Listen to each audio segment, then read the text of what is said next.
नगरिया में जलवा चढ़ावेला। सावन के महीना में लोग पूजा करेला। भोला के नगरिया में जलवा चढ़ावेला। भोला के नगरिया में जलवा चढ़ावेला। सावन के महीना में, सावन के महीना में, सावन के महीना में लोग पूजा करेला। भोला के नगरिया में जलवा चढ़ावेला, जलवा चढ़ावेला।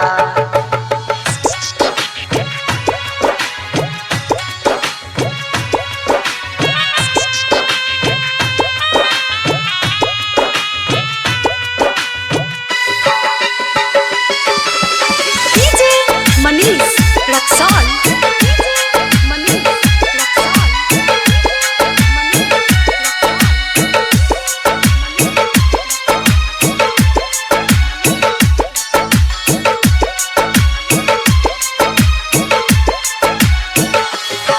महादेव के मंदिरिया में जल फूल चढ़ावेला।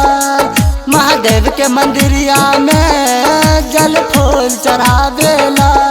शिव जी के मंदिरिया में, शिव जी के मंदिरिया में, शिव जी के मंदिरिया में झूम झूम के नाचेला।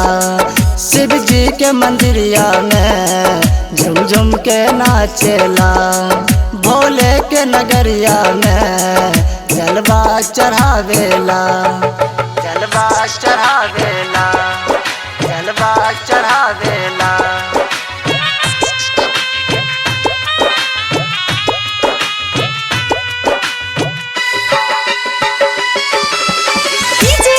मनीष रक्सौल, मनीष रक्सौल,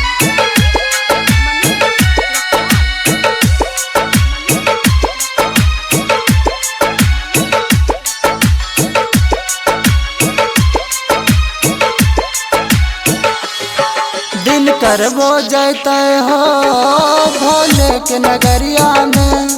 दिन करबो जैते हो भोले के नगरिया में। शिव जी के मंदिरिया में, शिव जी के मंदिरिया में, शिव जी के मंदिरिया में झूम झूम के नाचेला। शिव जी के मंदिरिया में झूम झूम के नाचेला। भोले के नगरिया में जलवा चढ़ावेला।